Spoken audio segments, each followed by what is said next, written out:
Dans l'histoire de ce soir, nous suivrons 2 frères, Sam et Alfie. Alors qu'ils partent en montagne pour un week-end de camping et d'aventure. Avec eux, nous visiterons des grottes anciennes, découvrirons de l'art rupestre et ferons une randonnée sur un vieux sentier de montagne où apparemment le temps s'arrête. Bonsoir, je m'appelle Marilène. Bienvenue sur Dormez bien. Avant de commencer, un j'aime sous la vidéo ou un abonnement à la chaîne m'aide grandement à me faire connaître. Je vous en remercie. Avant de commencer notre histoire ce soir, prenons un moment ensemble pour nous détendre. Laissez votre corps s'enfoncer doucement. Fermez vos yeux. Et prenez une grande inspiration. Puis expirez lentement. Relâchez vos épaules. Détendez votre mâchoire. Laissez votre front se lisser. Imaginez que vous êtes allongé sous un ciel étoilé, dans une forêt de montagnes paisible. L'air est frais et pur. Vous entendez le doux murmure d'un ruisseau au loin. Au-dessus de vous, des milliers d'étoiles scintillent dans un ciel d'un bleu profond.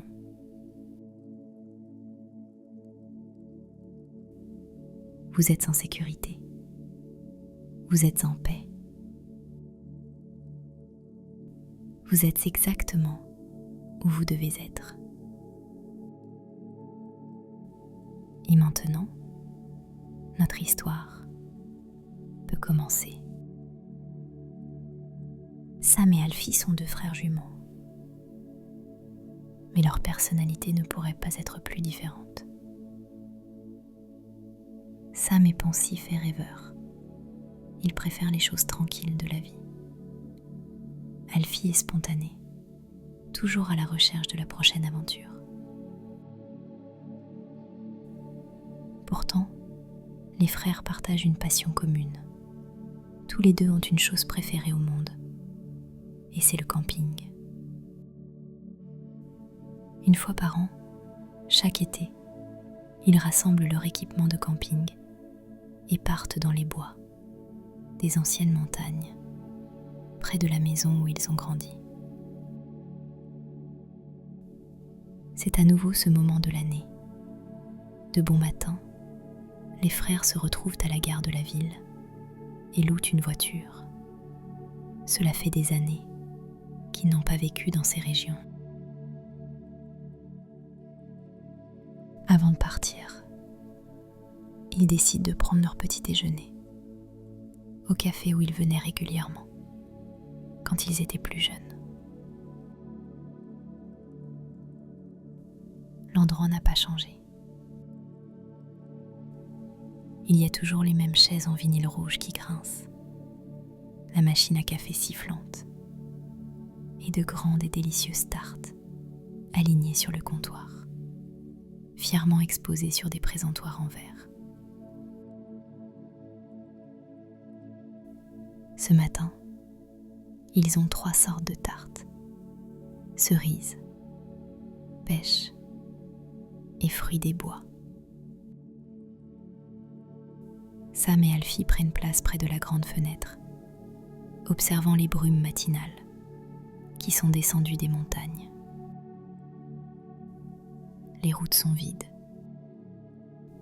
car la plupart des magasins et des commerces sont encore fermés. Seul le café est ouvert, comme toujours, très tôt le matin, pour accueillir les visiteurs ou dire au revoir aux habitants voyageurs. Sam et Alfie sont à la fois visiteurs et habitants de cette ville. Au loin, les montagnes prennent une teinte bleu joyau, celle d'un saphir pâle. Mais ce n'est qu'une illusion. Là-haut, les forêts sont verdoyantes, avec des fleurs sauvages de toutes les couleurs. Et quand le soleil brille intensément, 1 million d'étincelles irisées remplissent l'air. Le café est particulièrement bon ce matin, simple, chaud et parfumé. Sam le prend avec une touche de crème. Alfie le préfère noir. Ici, une tasse de café est la chose la plus simple et la moins prétentieuse de la vie. Comme cela devrait être, en conviennent-ils tous les deux, se rendant compte qu'après tout, ils ont plus de choses en commun qu'ils ne s'y attendaient généralement. Après le petit déjeuner, les frères conduisent vers les montagnes, aussi loin que la route les mène. Ensuite, ils garent la voiture en bas de la colline. À partir de ce moment, le seul moyen est la marche. C'est une journée ensoleillée et le temps est parfait pour une randonnée, jusqu'à la forêt, où ils espèrent trouver un bon endroit pour passer le week-end.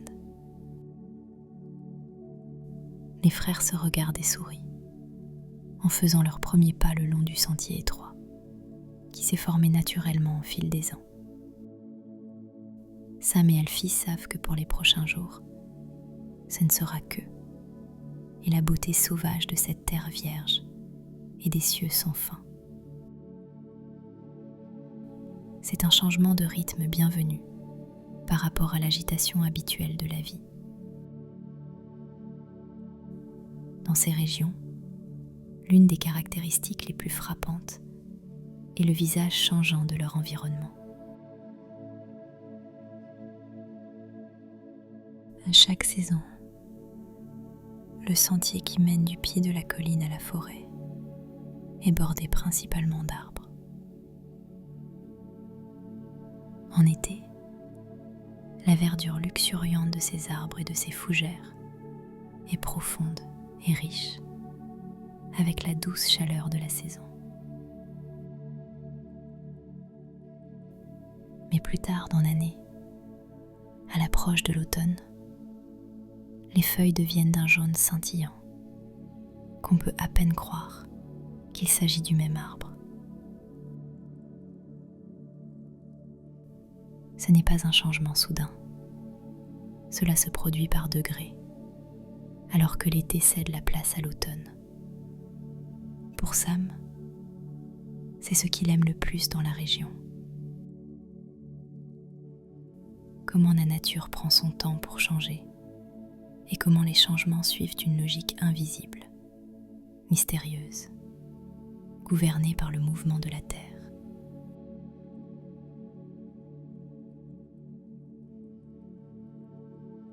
Revenir ici chaque année, pour son voyage de camping annuel avec son frère, ne ressemble pas seulement à un retour, à l'endroit où ils ont grandi. Être ici ressemble aussi à un retour, à une source originelle de vie, où le temps s'arrête et où une personne est libre d'être simplement partie de la nature.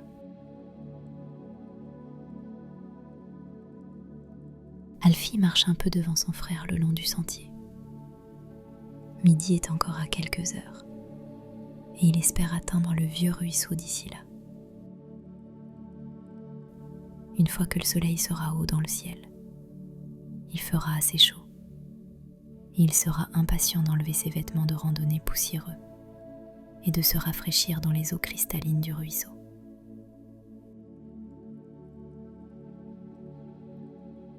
Peut-être fera-t-il même un peu de pêche. Et verra-t-il si les poissons mordent aujourd'hui. Là-bas, il y a de jolies truites arc-en-ciel et des truites de ruisseau, voire parfois un brochet. Espérons, pense Alfie à voix haute, que cela suffira pour le dîner. Pour le reste de la journée, il n'y a pas un nuage dans le ciel, et le ruisseau qui s'écoule brille dans le soleil estival de midi. Tout le long des rives du ruisseau, il y a de majestueux bouleaux. Avec le temps, exposés au vent et au cours d'eau, les arbres se sont doucement penchés vers l'eau. Les cimes de chaque rangée d'arbres sur les deux rives se touchent presque au milieu du ruisseau, créant un havre feuillu, les protégeant du soleil brûlant. Au-dessus, la lumière se déverse à travers les branches et les feuilles des bouleaux de rivière, créant une atmosphère douce dans cette partie autrement intacte du monde, où la nature est toujours libre d'être sauvage.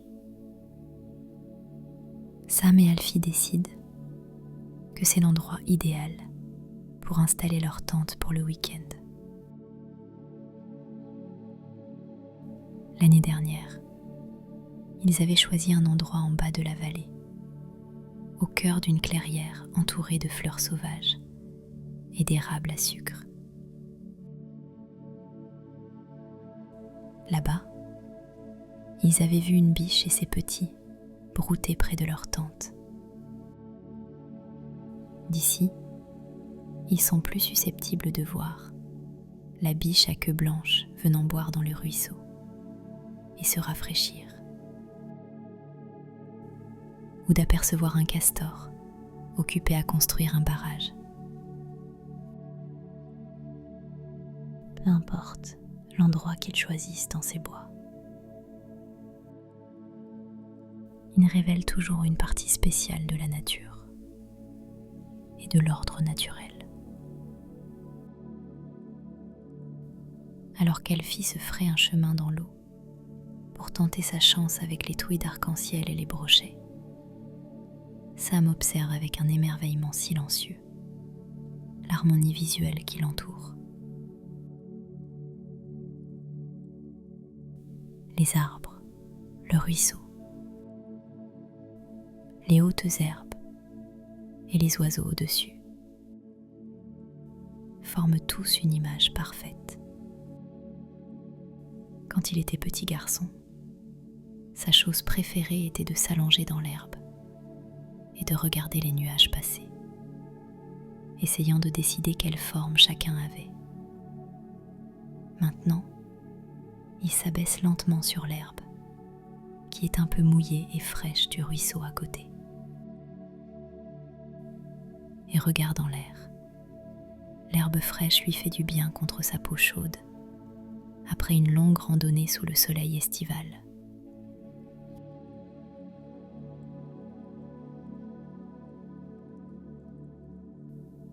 Dans le ciel, quelques nuages blancs apparaissent. Sam voit la forme d'un cheval, d'un volcan, d'une étoile.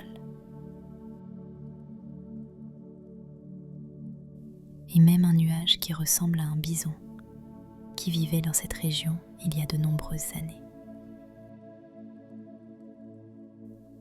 C'est le sentiment le plus agréable au monde, pense-t-il, de respirer l'air de la montagne, de sentir la fraîcheur de l'herbe estivale, d'écouter le doux babillage du ruisseau, tout en regardant des nuages moelleux se poursuivre dans un ciel bleu. Sam doit s'être assoupi, car quand il ouvre les yeux, il voit qu'Alfie a déjà allumé un feu et grille les poissons qu'il a pêchés dans le ruisseau. Il s'approche de son frère et Alfie lui tend une assiette. Il mange bien, appréciant le délicieux poisson fraîchement pêché. Une copieuse salade de pommes de terre maison apportée par Sam et du bon pain de la boulangerie de la ville. Les ingrédients de ce repas sont peu nombreux et simples. Mais ni Sam ni Alfie ne sentent qu'il manque quelque chose. Après le déjeuner, les deux frères se sentent bien. Ils sont prêts à explorer les environs. Ils éteignent le feu, prennent leur sac à dos et se dirigent vers la forêt. Ils ne savent pas exactement ce qu'ils pourraient chercher, mais décident de faire un peu plus de randonnée jusqu'au sommet de la montagne,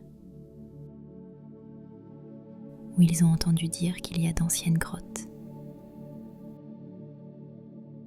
Un vaste plateau s'enroule autour du flanc de la montagne. Sam et Alfie se tiennent là, contemplant la vallée devant eux, tapissée des plus beaux tons de vert. Ils ne peuvent pas voir leur ruisseau d'ici, mais ils aperçoivent toute la vallée en face, où l'autre côté de la chaîne de montagnes apparaît comme un bleu brumeux contre le bleu électrique de l'horizon. Cela devrait être considéré comme l'une des merveilles du monde, dit Alfie. Plus loin, sur une corniche étroite, il y a ce qui semble être l'entrée d'une grotte. Sam signale à Alfie de le suivre. Ils entrent avec prudence. Le vent et l'eau, après des milliers d'années, ont érodé l'extérieur des parois de la grotte et l'ont laissé cribler de trous qui laissent entrer la lumière du soleil.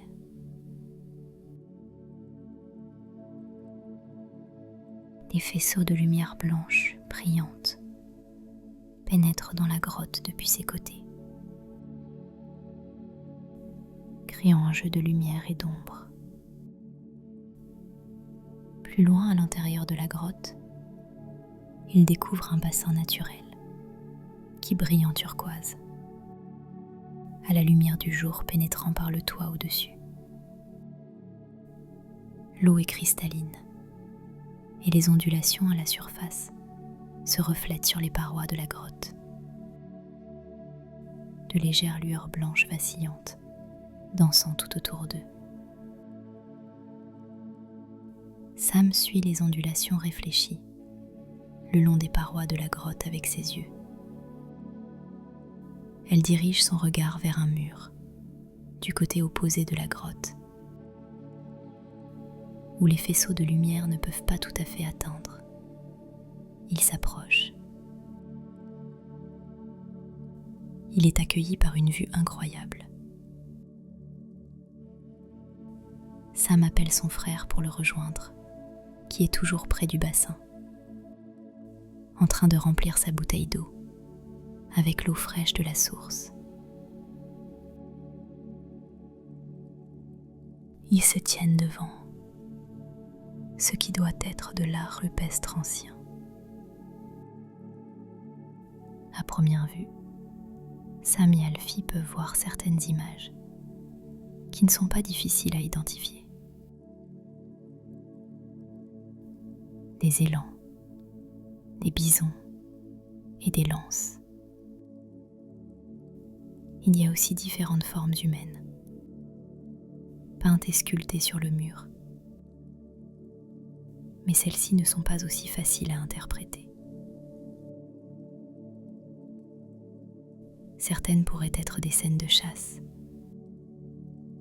D'autres pourraient représenter des célébrations ou d'autres rituels, compte tenu des larges gestes dramatiques des bras. Mais c'est difficile d'en être sûr, car les sculptures et les formes peintes se sont fondues avec le temps dans la surface rocheuse de la grotte. les frères se tiennent à l'endroit même où il y a de nombreuses années, des hommes et des femmes se tenaient, gravant et dessinant des images à l'intérieur de cette belle grotte. Peut-être l'ont-ils fait pour partager quelque chose avec leurs contemporains, ou peut-être pour laisser leur art derrière eux, pour les personnes qui viendraient dans les années à venir. Se tenir à cet endroit où passé et présent se rejoignent fait ressentir à la fois à Sam et à Alfie toute la puissance et la beauté de ces montagnes, de ces bois et de ces vallées environnantes. Après toutes les années qu'ils ont passées à visiter ces endroits, les frères n'ont jamais rencontré d'art rupestre auparavant.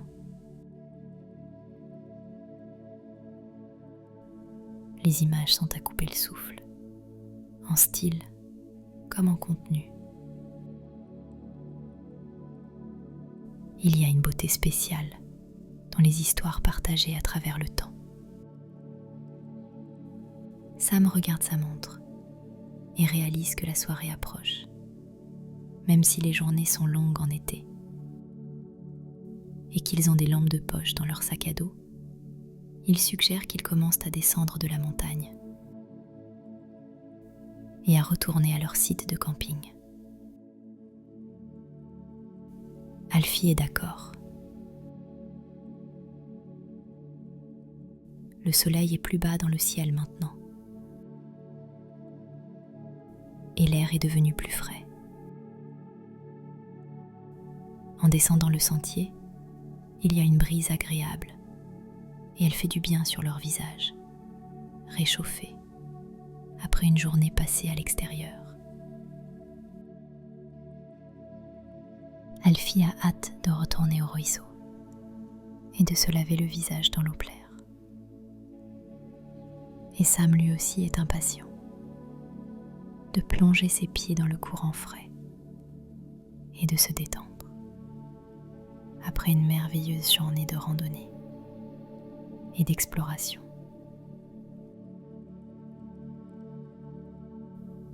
Quand ils arrivent enfin à leur emplacement de camping, il fait déjà nuit. Le ciel est d'un rose luxuriant et vibrant, et un vol d'oiseaux, pas plus que des silhouettes noires, traverse le ciel. Sam enlève son sac à dos et ressent le soulagement de ne plus porter aucun poids supplémentaire. Ses épaules se détendent, ses jambes se sentent plus légères, et il est immergé dans cette sensation d'être heureusement fatigué après une journée d'exercice. Sam apprécie ce genre de fatigue agréable, qui ressemble à une récompense. C'est ainsi qu'il se sentait les soirs d'été quand il était enfant, après avoir passé toute la journée à grimper aux arbres et à construire des cabanes avec son frère et leurs amis.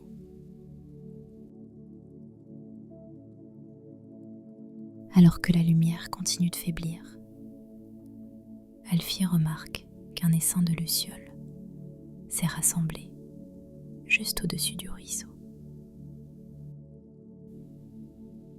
La forêt des montagnes, pense-t-il, est un lieu d'action constante. Il se passe toujours quelque chose. Cet endroit ne dort jamais. Alors qu'il pataugeait dans le ruisseau et remplissait ses paumes d'eau claire, maintenant d'un bleu noir à la lumière du soir, il se rinça le visage. L'eau enlève non seulement la poussière et la sueur de sa peau, mais le soulage aussi de toute tension persistante. Ils n'ont passé qu'une journée ici, Et déjà Alfie se sent renouvelé. Il regarde son frère, qui travaille à allumer le feu pour préparer le dîner. Alfie est prêt à manger, après une journée d'escalade, de randonnée et d'exploration des grottes. En regardant à travers la rangée d'arbres qui borde la rive opposée du ruisseau, Alfie peut voir des lueurs de bleu profond parmi leurs branches, le ciel du soir, le long de l'horizon. Il se souvient d'une histoire que quelqu'un lui a racontée dans son enfance. C'était l'histoire d'une petite souris curieuse qui vivait dans cette forêt. La souris était aventureuse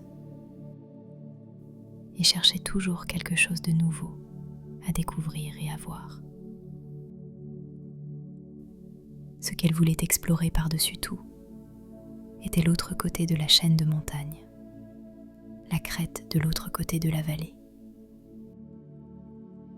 Chaque fois que la souris regardait par là, elle voyait que les montagnes étaient d'un magnifique mélange de bleu. Elle semblait tellement plus enchantée que les verts et les bruns qui l'entouraient. Elle imaginait que ça devait être aussi beau là-bas, de l'autre côté de la vallée. Un monde entier de la même couleur que le ciel. Un jour, la souris décida de traverser la vallée et d'atteindre l'autre côté. Elle se fraya un chemin à travers la forêt, en descendant le flanc de la montagne, et se dirigea vers les montagnes bleues à l'horizon. En chemin, elle parvint à éviter les éperviers et les aigles, planant au-dessus. Elle se fit de nouveaux amis, comme un lapin et un écureuil roux. Traverser la vallée était la chose la plus aventureuse qu'elle ait jamais faite de sa vie. Mais en approchant du côté opposé, elle commença à penser à un monde qui ne serait que différentes nuances de bleu et se demanda si c'était vraiment là qu'elle voulait vivre. Parce qu'elle commençait à regretter sa forêt. Les arbres qu'elle connaissait, les clairières où elle se promenait. Quand elle atteignit la chaîne de montagnes, elle fut stupéfaite de réaliser qu'en réalité, ce n'était pas tout bleu, mais les mêmes couleurs que ces montagnes chez elle. Et quand elle se retourna et regarda vers chez elle, elle vit que maintenant, sa montagne était d'un bleu magique au loin. La souris réalisa que tout ce qu'elle avait voulu était là depuis le début. Mais elle était heureuse d'être partie à l'aventure et d'avoir rencontré de nouveaux amis en chemin. En pensant à cela maintenant, Alfie réalise qu'il s'est toujours senti comme la souris curieuse. Il a toujours recherché de nouvelles aventures à travers le monde. Et il a toujours été heureux de revenir ici, de rentrer chez lui. La vraie beauté d'un ciel étoilé ne peut être vue que dans la nature, loin des villes et des lumières de la ville. Alors que Sam et Alfie terminent leur dîner, le soleil s'est complètement couché et d'innombrables étoiles scintillantes couvrent l'ensemble du dôme du ciel au-dessus. On se croirait presque dans l'espace. Une fantaisie d'enfance pour les deux frères. Les frères s'assoient silencieusement près du feu. Il crépite et des braises vacillantes brillent dans son cœur. jetant des ombres tout autour. Les bois autour d'eux sont maintenant calmes et l'air de la nuit est un peu frais.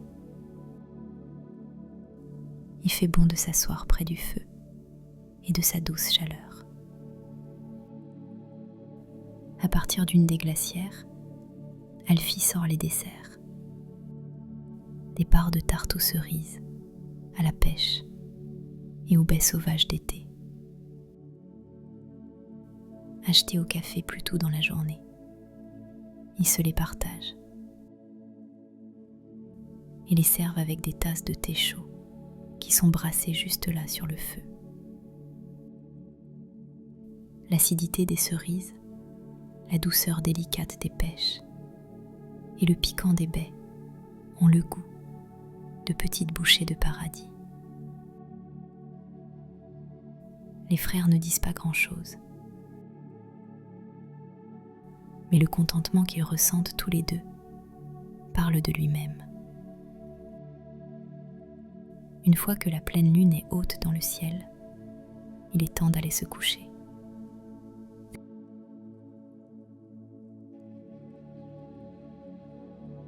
La nuit est claire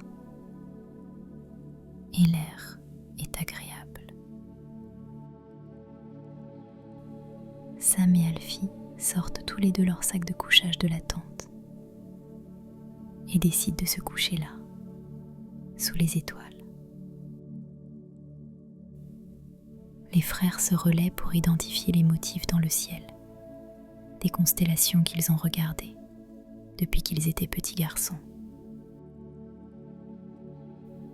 Parfois, ils trouvent même de nouveaux amas d'étoiles et de nuages qui prennent les formes d'objets familiers. Ils se les montrent l'un à l'autre. Celui-ci ressemble à un chêne et celui-là à un chat. Au lieu de compter les moutons, ils finissent par compter les étoiles et leur nombre infini jusqu'à s'endormir, rêvant de nouvelles aventures et de ce qui les attend demain, ici, sur la vieille montagne. Bonne nuit et doux rêves.